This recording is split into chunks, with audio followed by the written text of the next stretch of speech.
Hi everyone, welcome to Third Spacing, the podcast, where we explore important issues on the peripheries of clinical medicine in Singapore. I'm your host, Manisha. In collaboration with Chien from The Weird and Wild, we interview Dr. Denise Dillon, Associate Professor in Psychology at James Cook University. She teaches environmental psychology, which is a field that is of growing importance. In this episode, we break down the term eco-anxiety and discuss the resistance that we have to act on climate change. Prof Dillon also explains to us how the environment can be a powerful tool for healing. Hi, Prof Dillon. Maybe we can start this episode with you giving a brief introduction about your background. So I'm a lecturer at James Cook University in Singapore, and my particular area is environmental psychology. And that's the intersection between humans and environments. And when people think of psychology, so often it goes straight to mental health and wellness without really thinking about all of the things that influence us, including our environments. And so that's what I find so interesting is why do we ignore things when they have such huge potential to influence us? And as a human species, we're an animal, and we often forget that when we talk about the environment, it's though it's something other than us, and it really isn't. We are moving towards urbanization. So is that having any sort of impact on us? Yeah, if you think in terms of like evolution, it goes so slowly, and we've been here for a very brief heartbeat of time in evolutionary terms. So we haven't had time yet to evolve in different ways relative to that urban environment. When we talk about, yes, people want urban environments as well, but they want green urban environments. And that's what I'm saying. In any kind of cityscape, the planners will design parks into those designs. And a lot of the time, what they're designing is something that's akin to what most people want. And so even if you look at real estate, when they have the opportunity, of course, most people would like to have a view over a prominent area looking over water. So, if you can be the one on the river and, you see the Sentosa, waterfront homes are the most expensive.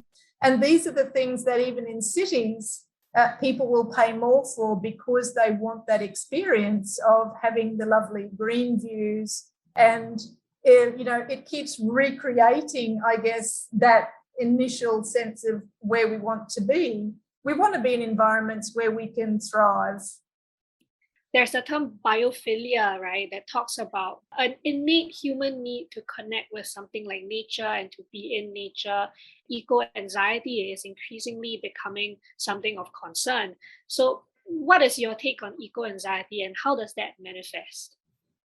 Okay, so the biophilic urge, I guess, Wilson proposed initially that it was a strong hardwired effect, and he had to change his view because if that was really the case, humans wouldn't alter our environment so much that we take away nature. We would always want to have things, and not everybody loves all animals. And so he had to adjust his view a little bit to say, well, it's not hardwired. It can be lost, but it can be relearned. And so as long as we keep that connection, then we can get it. And so I think part of what the climate crisis is that we're starting to recognize that we're losing environments, which is part of that whole climate crisis.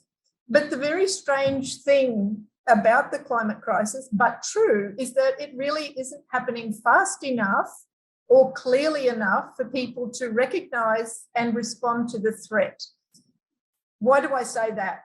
We've evolved as a species to respond to clear and present danger. If there's a wolf running towards me to attack, of course I'm going to run away. Even a car coming towards me, I can respond to that. It's very clear, it's coming, and it's immediate. But the climate crisis results in things that are ambiguous. They may or may not affect us in ways that may or may not eventuate. If you ask people, how will the climate crisis affect you personally, in heart of hearts, most people can't honestly say that. They will listen to the science and the expert advice. And part of this comes down to a psychological distancing. So Trope and Lieberman, other psychologists, have described a construal level theory that explains we ourselves are the point of reference. It's egocentric, and any object, which can be an event, is removed from us in time. It's either in the past or in the future. In space, it's here with us or it's far away. In social distance, so it's myself or my immediate family or people I know or, unnamed people in other countries, in lands far, far away. And in hypotheticality, which means potentially it could happen and I can imagine that happening. And we can traverse all of those distances. We can think about these things, about ourselves and about our futures or pasts in remote locations from somebody else's perspective. But when it comes down to it, we respond to threats that have four properties. So one, they're intentional.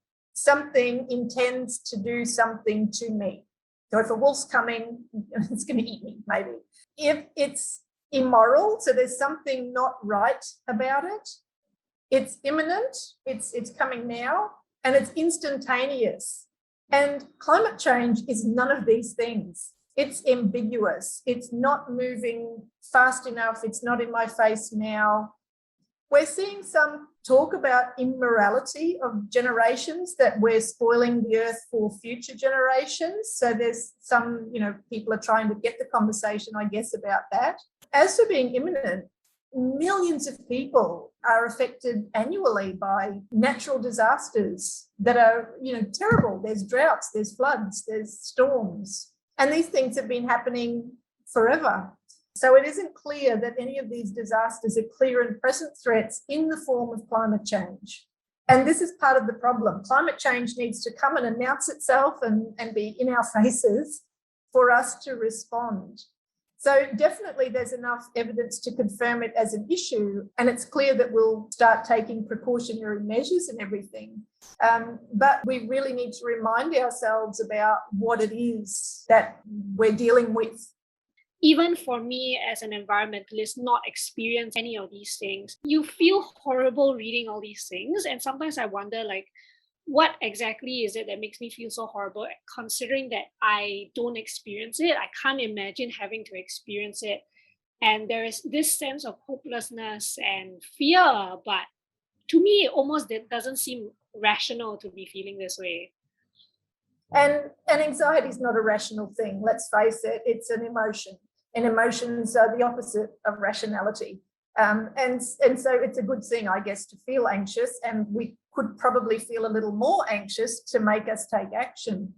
So when you're describing about all of these things happening together, and we keep hearing about them more and more, that's one of the good things about being able to understand what's happening in other places.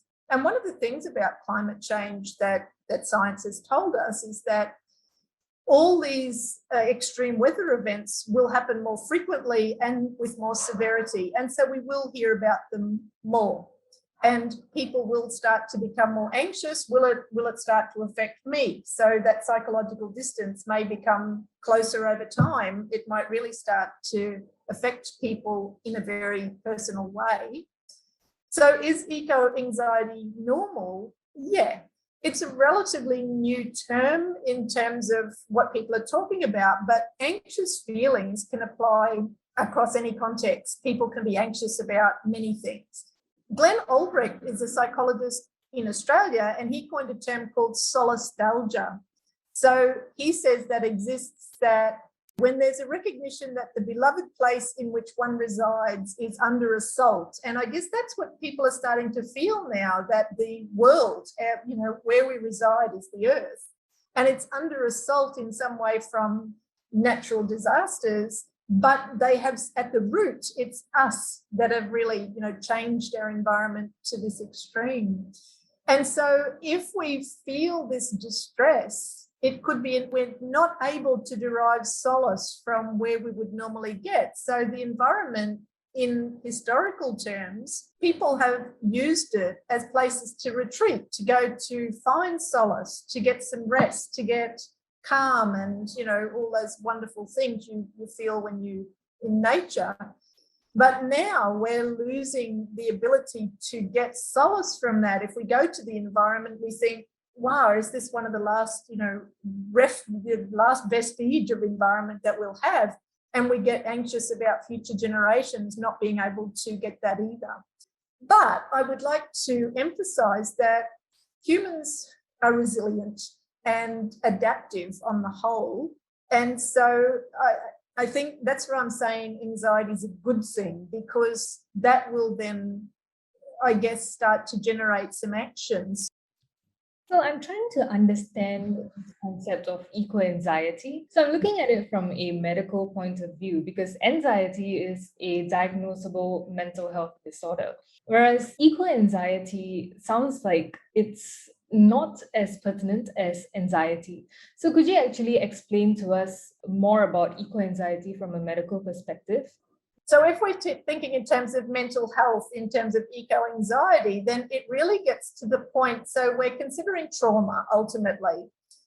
When the trauma gets to brief resolution, then it seems that, okay, there's a sweet spot. So when is there too much or too little conscious focus? Because we need people to, at some point, have some conscious focus, because change can affect us unconsciously, and we can become traumatized without understanding that we're traumatized. We start to act differently, we start to feel a little down, but we don't realize where we've tipped over the edge. And people are starting to report that at the moment from, working from home. It started to feel really good.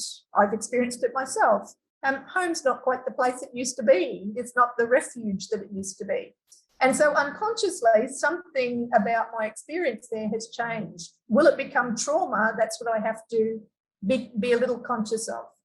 So where's that sweet spot? If it is too much conscious focus, then we get to morbid rumination, and this is where the anxiety could be really bad. Or if it's too little conscious focus, then there's avoidance or denial, which means that people could really keep going down into that trauma hole without understanding how to get out or realizing that they need to. And that's when it would become a mental health issue. So when we're just talking about eco-anxiety, that can be something that anybody can experience to a degree. But with any mental health issue, there's that continuum. At what point does it become a diagnosable condition that needs treatment? I have actually brought up the idea of eco-anxiety on a public platform where it has actually reduced me to being completely bedridden without really understanding why I was feeling that way, but I just know that it was climate related. And when I went to see a counselor and I brought this up, they weren't really sure how to manage those kind of emotions. And I think I even induced a bit of climate anxiety in the counselor herself. So it makes me wonder, is this something that medical professionals working in this space should sort of be aware of, that this could be something that induces or triggers certain anxiety or trauma responses, and how equipped are we to deal with that? Well, I'm sorry to hear about your experience, because it does indicate that, yes, professionals do need to be aware that it is a thing. An ecologist named Phyllis Windle back in early 90s wrote an essay about the ecology of grief, and she was writing on behalf of scientists who study the environment all the time, and they're the ones at the front line who really could start to see things happening and were reporting in all of their papers, their scientific papers, the changes that were happening. They were recording all the things that started to show us that these things were happening. And she said that definitely there are some benefits of grieving, but certainly there are consequences to change. So times of transition are times of opportunity, and any confrontation with an unfamiliar world is both an opportunity for autonomous mastery and a threat to one's established adjustment to life. So definitely she was advocating for rituals in the work of grief and mourning. So she gave an example. So there's an American environmentalist named Aldo Leopold. You may have heard of him, Siyun. And the passenger pigeon went extinct in the US in 1899. So There are reports of the passenger pigeon being very fun birds and with their swooping behaviours, very social. Nobody can ever see a passenger pigeon or understand their behaviour again because they went extinct. And so Leopold was one of the first ones who actually made a memorial to the passenger pigeon, which didn't really happen before his time. And now, more recently, people have held a memorial service for a glacier in 2009. So Wendell's idea is that part of what professionals need to understand are these rituals of mourning. So whether it's something newly invented or it's embedded in a cultural memory, it can provide some kind of structure or some recognizable pattern of activities in times of bewilderment or disorientation to reorient people back to what their connections are. So it could even be to the point of, people were putting up those petitions to save Dover Forest and Clementi Forest. So in some ways, that is them taking some kind of responsibility and ownership back on being able to do even some small thing. So that's what she's saying. If we have these little rituals, maybe we could hold a morning service for some tree that we really like that is no longer, that's been cut down, and things like that. So little things that we can really start to acknowledge that people are experiencing the very personal level of loss around them relating to their environments. It's really important. Yeah, and actually on that, I was quite curious because I think talks about all these issues relating to climate and trauma is technically usually always more talked about in more Western countries. But considering, in Singapore, where mental health in itself is talking about it is already facing some barriers and some struggles, I'm now wondering, what are the trends like, at least in this space? Are more medical professionals ready to be talking about the links from mental health and the climate, or are we not there yet? Definitely, if you're talking about Western context. So I know in Australia and in the US, some medical professionals, and I wish I could give you her name. There's one in particular. She's a doctor who writes about this quite a lot. So talking about the importance of environment, but if you even think about now architecture as a field that's kind of in some ways cognate with environmental psychology, because when you're designing environments, you have to think about the people you're designing them for and how they will affect the environment. So you referred to biophilia before. So now there's a whole movement that's biophilic built design. And some hospitals are integrating that. So here at Kutek Phuat Hospital, In Teng Phong Hospital here in Singapore, they're integrating components of this biophilic built design to make people feel better in the hospital. And I love the philosophy of Kutek Phuat Hospital, for instance. They say that the hospital shouldn't just be a place you come to when you're sick. It should be a place you come to help you stay well. Thanks for bringing that up, because we had been talking to architect Jerry Ong, who's actually one of the designers who worked on the designs of Kutek Phuat Hospital and In Teng Phong Hospital. And we realized that there is this emphasis that is placed on design bringing in a healing aspect as well. So I want to ask, if there is this link between healing and environment, what is exactly the basis for that, and how can we continue to expand on this to make healing a more pleasant experience for patients? So we can thank environmentalist Roger Ulrich for helping us understand that. So way back in the 90s, he had access to a hospital population in a particular type of diagnosis, and they were in recovery. And so he had their records. And some of them had been able to recover in rooms where they were able to look out a view of nature. It wasn't spectacular nature, it was just trees. The other half of his sample had recovered in rooms where the windows just looked out onto a brick wall. And so he looked at the records of the people, and he noticed that in terms of their own perceived stress recovery, their cortisol levels, their perceived pain perception, reports of nurses having to attend to the people and their interactions, were they more positive or negative? So those patients who had recovered in the rooms with the views looking out over to nature were more positive outcomes for all of those measures, everything that they could measure them on. It was all beneficial. And of course, the outcome is if you can reduce someone's stress, if you can reduce their perceived pain, it means they don't need more painkillers. If you can improve their interactions with the hospital staff, it actually allows them to recover faster and gets them out of hospital faster.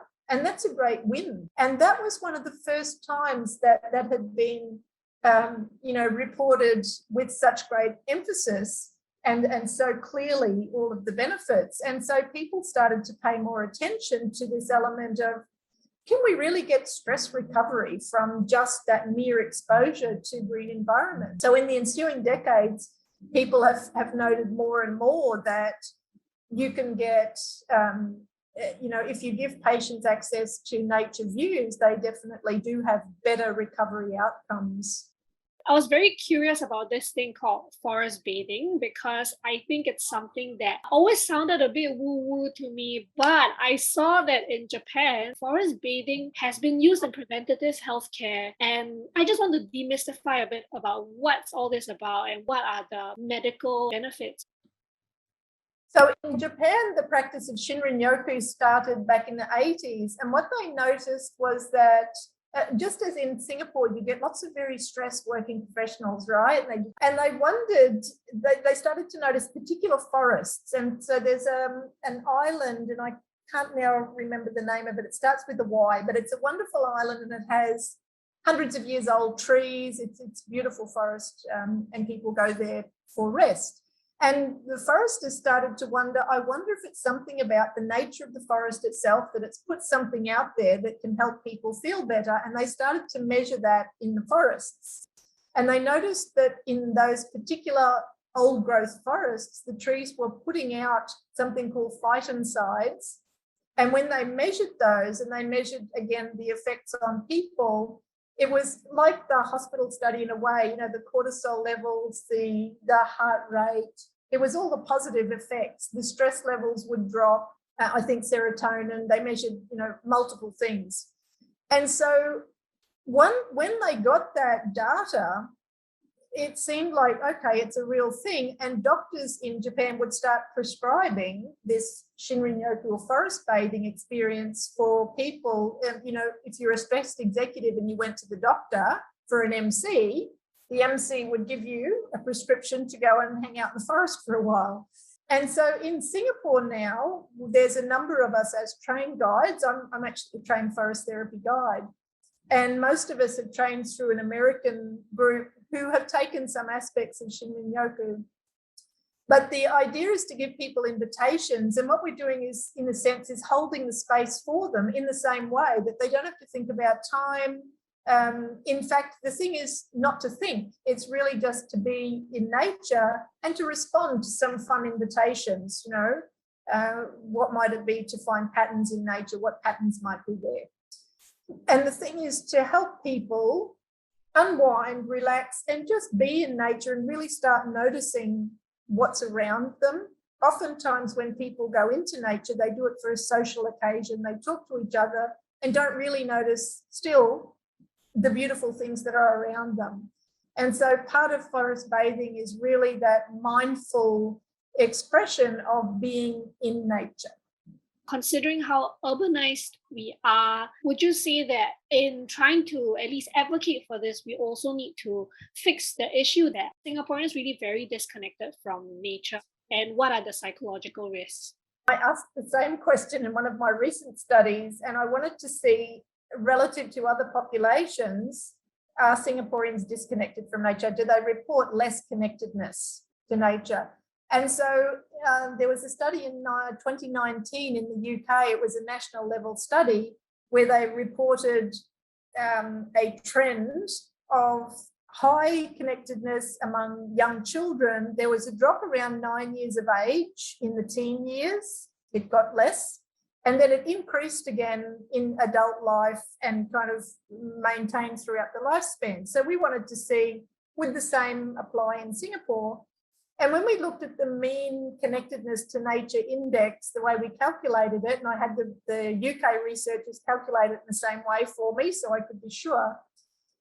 In Singapore, the mean, the average, if we look at everybody, reasonably the same. So my thinking now is that what's happened over generations is that people get fewer opportunities to really fully immerse themselves in nature. And so they become unaware of what nature truly is. If your only experience is going to the lovely pristine park, then you don't really understand nature. You can't name the trees, you can't name the birds, you can't name any kind of environment around you. You don't understand the ecosystem and the connectedness. And this is something that forest bathing gets people to think about or to notice, is the interconnectedness of all of the things around them.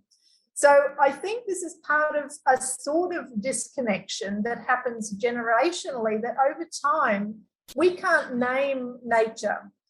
I grew up in North Queensland in Australia. We didn't have a vocabulary for our environment. And I think my opinion only is that in some ways my childhood would have been richer had I been able to name and understand my environment in that, much more rich and detailed way, the layers and the nuances of what's around me.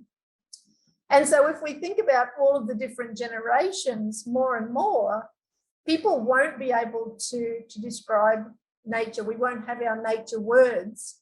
And in the UK, one of a really great author, he wrote Landmarks. He reported that one of the dictionaries there, a children's dictionary, is removing nature words because they don't have room in the dictionary, and they're replacing those words with ones like podcast and webinar and things that you need to operate, kids need to know, but they're losing words like otter and tulip and pansy and all the woodland type names. They won't see them in the dictionary anymore. And the idea that they're not important comes across in that. So I do wonder over time how that will affect us in our cognitive understanding of all of those associations in nature where we must be losing something.